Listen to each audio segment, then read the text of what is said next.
Colonial Williamsburg is the largest outdoor living museum in the country.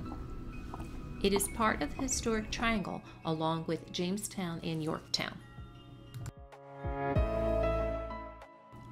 The colonial area covers 300 acres and includes several hundred restored or recreated buildings.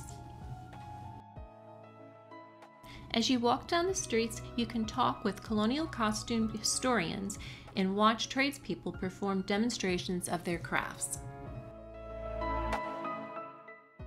It was originally called Middle Plantation, but later renamed to Williamsburg to honor William III of England. So sit back and relax and enjoy this quick walk-around tour of Colonial Williamsburg.